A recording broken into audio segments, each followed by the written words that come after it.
Hello students, we are in the topic assessment of companies, computation of total income. This is the fifth video on this chapter. Now let us go ahead with some more problems so that you will come to know as to how to compute the total income. Let us take this problem. This is the profit and loss account of Manoj Company Limited for the previous year 2019-20. From the following profit and loss account, you need to calculate total income as well as tax liability of Manoj Company Limited. Okay, you are given the profit and loss account, followed by that some additional information is provided. Let us first look into the additional information and simultaneously we'll look into the items connected to that. It's given general charges. General charges are, just see here, general charges are 40,000. Of this 40,000, that is, it's given general charges include, so these 40,000 include 10,000 for advertisement. Dear students, advertisement is allowed. So amount spent on advertisement is allowed.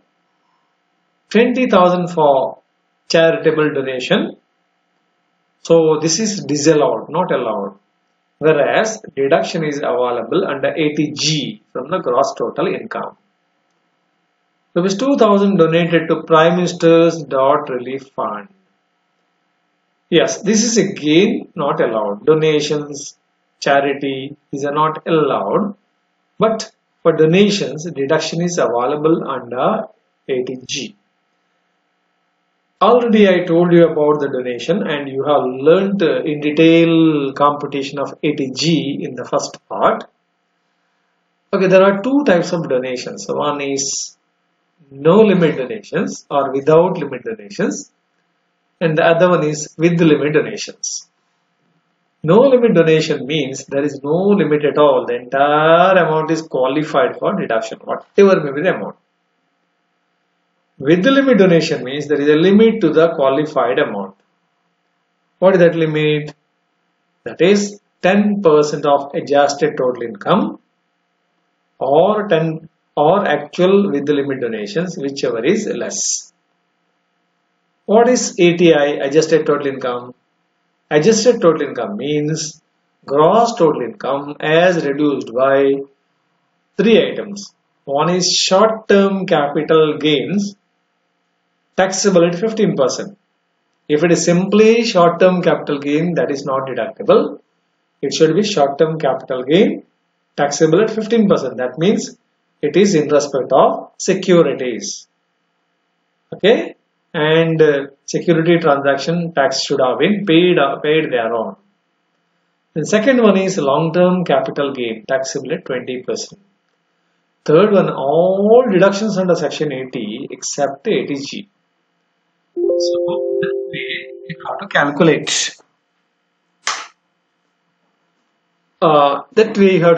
The ATI. So the formula here is 10% of ATI, adjusted total income, or actual with the limit donation, whichever is less. So you will get the qualified amount. Now again, there are two types of donations. Donations. One is 100% deductions, and the other one is entitled for 50% deduction. So you have to find out whether these items are falling under with limit donations or no limit donations. Again, 100% deduction or 50% deduction. So here 20,000, this comes under with limit donations and 50% deduction.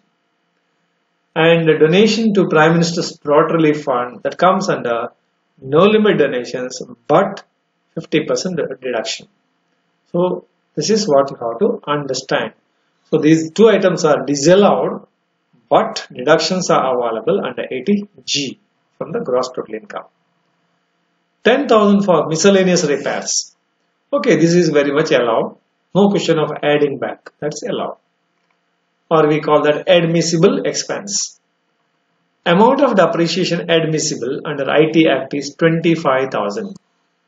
So here see, depreciation is debited with say 50,000. So this is the account prepared by the financial accountant, and these include everything of all the heads, maybe income from house property, business income, capital gains, income from other sources, everything is there. But we are first calculating business income. While computing business income, so depreciation is 50,000. This should be added back, whereas you have to deduct later on, that is 25,000. So the net effect is you are deducting 25, adding 25,000. Or else you can do one thing. You can simply find out the difference. 50,000 minus 25,000.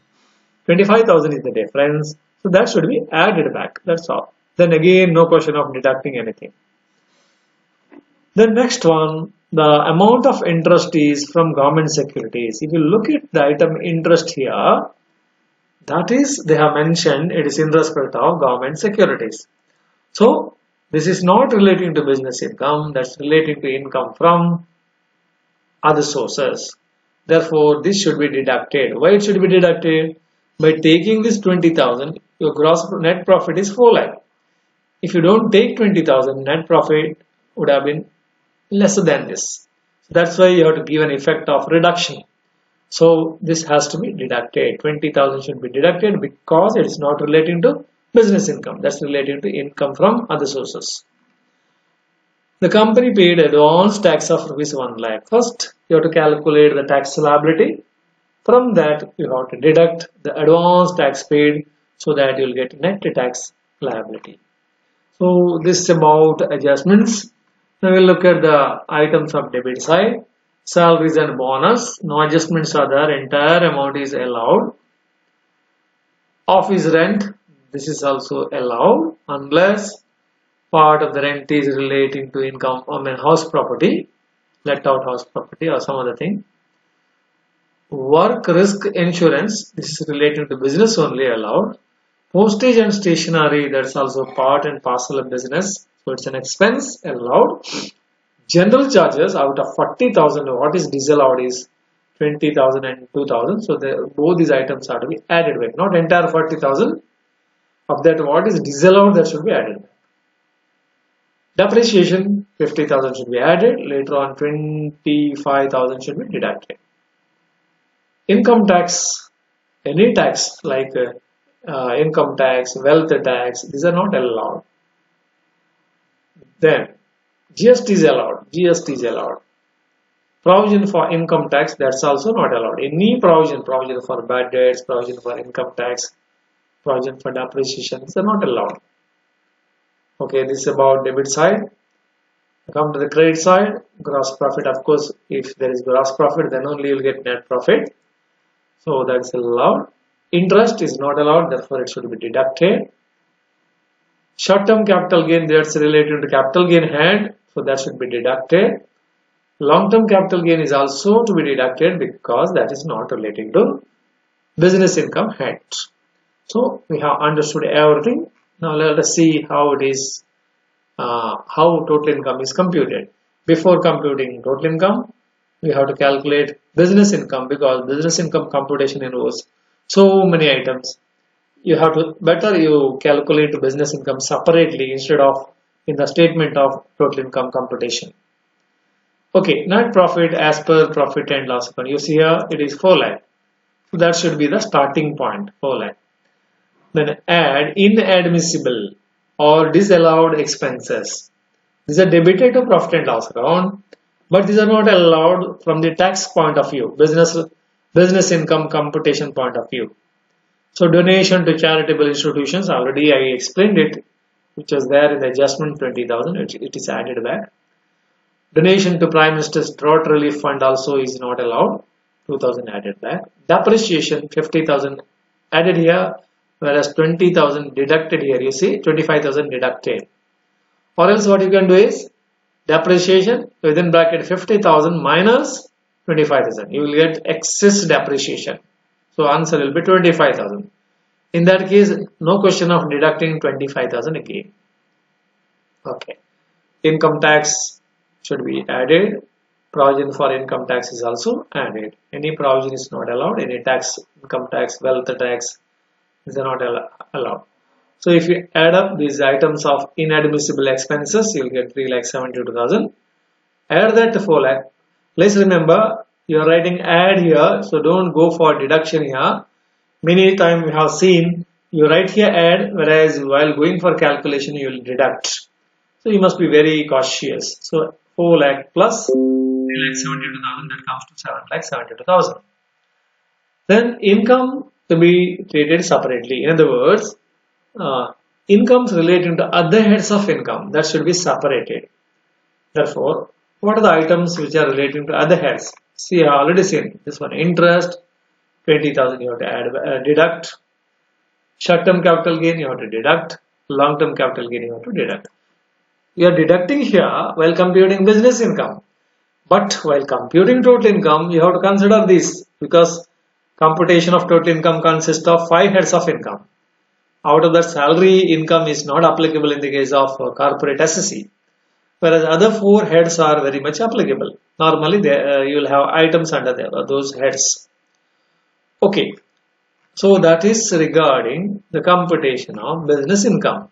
So if you add up these 4 items, including depreciation allowed as per section 32 of IT Act, so 75,000 should be deducted from this one. See, it is less here, so we have to deduct.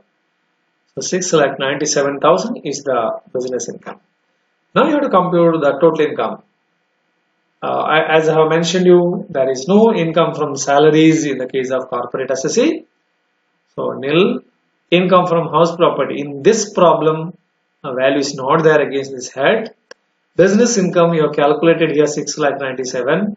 Just write that here. Capital gains, you have got 2 items. One is short-term capital gain and the other one is long-term capital gain. So together 30,000. Income from other sources.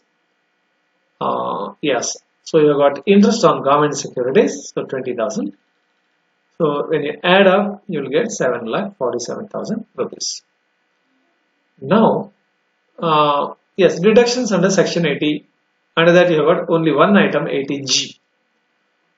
One item is, first item is donation to Prime Minister's Relief Fund. So any amount of donation to Prime Minister's Drought Relief Fund that is qualified for 100% deduction. So entire 2,000 is qualified. But the deduction available is 50%. There are 2 types of deductions, donations. Of that, you have got one category 100% deduction is allowed. Another category 50% deduction is allowed. Okay.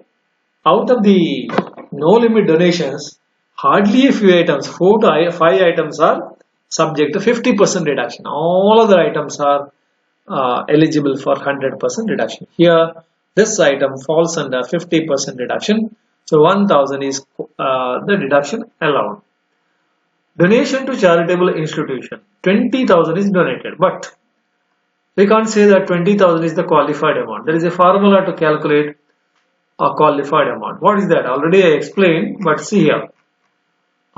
Donation to charitable institutions fall under with the limit donations. The qualified amount is 50% of total income, ATI, adjusted total income, or actual with the limit donations, whichever is less. So this is the formula. The qualified amount is 50% of adjusted total income, or actual with the limit donations, whichever is lesser. What is qualified amount? Yes, you know the formula, 10% of ATI. What is ATI? ATI means gross total income as reduced by short-term capital gain taxable at 15%, long-term capital gain taxable at 20%, and then all of the deductions under section 80 except 80G. Here in this problem, you have got short-term capital gain. Why it is not reduced from gross total income while computing adjusted total income? The reason is that it is simply short-term capital gain. It's not given that it is short-term capital gain taxable at 15%. When it is taxable at 15%, when the short-term capital gain arises on the transfer of short-term, on the transfer of securities, short-term securities which are held for a period lesser than 1 year. If it is simply short-term capital gain, then it is not deductible. In this problem, short-term capital gain is there, but it's nowhere given that it is relating to securities and where security transaction tax has been paid. Therefore, you don't deduct it. Whereas long-term capital gains, whether given or not, it is deductible at 20%. So that is deducted. And then you have no other deductions under section 80 except 80G. So no further deductions. So 8,47,000 minus 20,000, you will get 7,27,000. 10% of that is 72,700. Another clause is actual donations. Actual donation is 20,000. So you take 20,000. So 72,700 or 20,000, whichever is less. So 20,000 is the qualified amount. Of that, 50% deduction is available. 50% of that is 10,000. 50% of 20,000 is 10,000. So you have taken here donation to charitable institutions 20,000. Of that 50% 10,000. So together 11,000. So 11,000 is deducted from gross total income. So the 11,000 is nothing but deduction under 80G total amount. So you will get total income or taxable income 7,36,000. So one part we have completed here, computation of total income. Next we will calculate tax liability. First you have to find out of the total income whether there are incomes where special rates are applicable.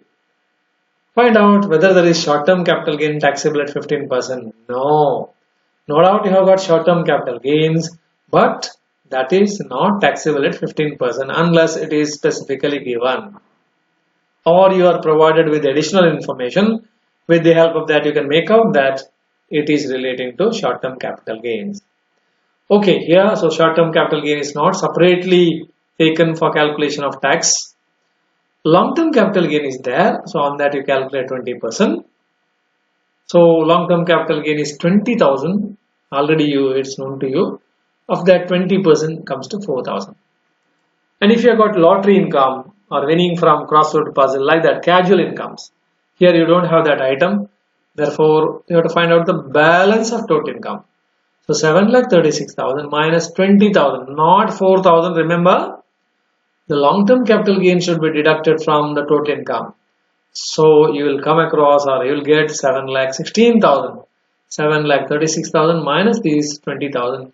So the balancing value is 7,16,000. On that, in the case of domestic companies, tax rate is 30%. In the case of foreign companies, it is 40%. So if nothing is mentioned, we are taking that it for granted that it is domestic company. So 7,16,000 into 30%, you will get 2,14,800. So you have to total that, you will get 2,18,800. The next surcharge. Say if the total income exceeds 1 crore, then only surcharge is leviable. What is surcharge?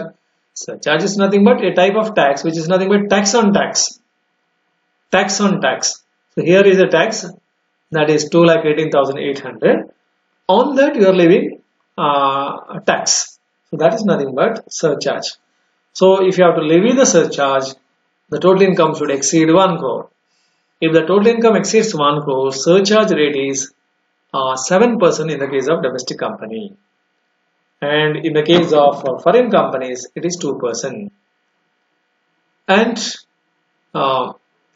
if the total income exceeds 10 crores, I'm sorry, in the previous video I told it is 2 crore, it is incorrect. So if it exceeds 10 crore, that is 1 crore to 10 crore, it is 7% in the case of domestic companies and 2% in the case of foreign companies. Whereas if it crosses 10 crores, then it is 12% in the case of domestic companies and 5% in the case of foreign companies. Just see here, the tax rate is lesser in the case of domestic companies, 30%, whereas in the case of foreign companies, it is 40%.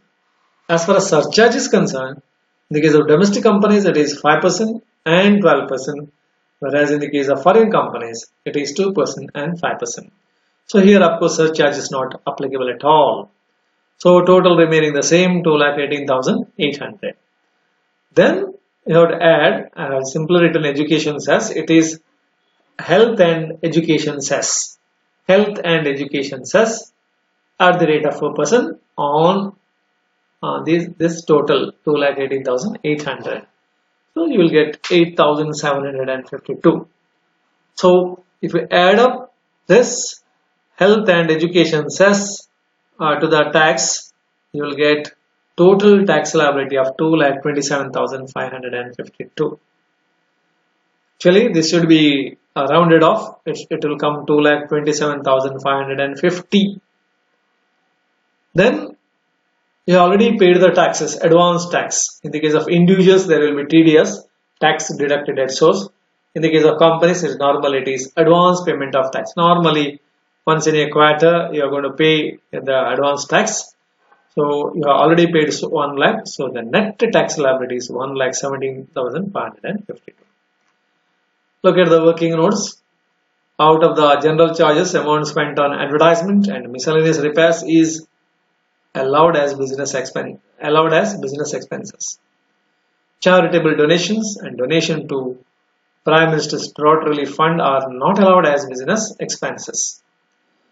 Donation to Prime Minister's Drought Relief Fund falls under no limit donations or without limit donations under 80G. And therefore, entire donation of 2,000 is qualified for deduction. I told you, no limit donations or without limit donations means the entire amount is qualified for deduction. But deduction allowed is 50% of the qualified amount. Again, I told you there are two categories of donations. One is donations deductible at 100%, and the other one is deductions deductible at 50%. And here, donation to Prime Minister's Drought Relief Fund, it is eligible for deduction at the rate of 50%. Already I explained this. Donation to charitable institutions falls under with the limit donations. The qualified amount is 50% of adjusted total income or actual with the limit donations, whichever is lesser. Qualified amount here is 10% of gross total income as reduced by long-term capital gain. These things I already explained. So just it is recalling what you have learned. Or actual with the limit donations 20,000 to charitable institution. Of these two, you have to simplify this. When you simplify these things, then you will get 72,700. This value or 20,000, whichever is lesser. Which one is lesser? 20,000 is lesser. So that is the qualified amount. On that you are calculating 50% value. And that is the deduction under 80G. Actually, in this problem, 20,000 is the donation to charitable institution. That itself is qualified amount. Sometimes what happens, instead of 20,000 being lesser value, here it could be, for example, 15,000. 15,000 or 20,000, whichever is lesser. Which one is lesser? In that case, 15,000. Therefore, don't be under the impression that whatever amount is donated, that itself will be the qualified amount. In this problem, that is lower one, and therefore that is taken as qualified amount. Of that, 50% is calculated in order to calculate the deduction under 80G. Unless specifically given in the problem, short-term capital gain cannot be taken as taxable at 15%. So special rate is not applied on short-term capital gain. If the short-term capital gain arises on account of transfer of securities, short-term securities, which are held for a period not more than 1 year, then it is short-term capital gain taxable at 15%. If it is short-term capital gain on any other asset, then it is not taxable at 15%. So here in this problem, nothing has been mentioned, and therefore it is taken as simply short-term capital gain and not short-term capital gain taxable at 15%. So by this I have solved this problem. So thank you very much for listening.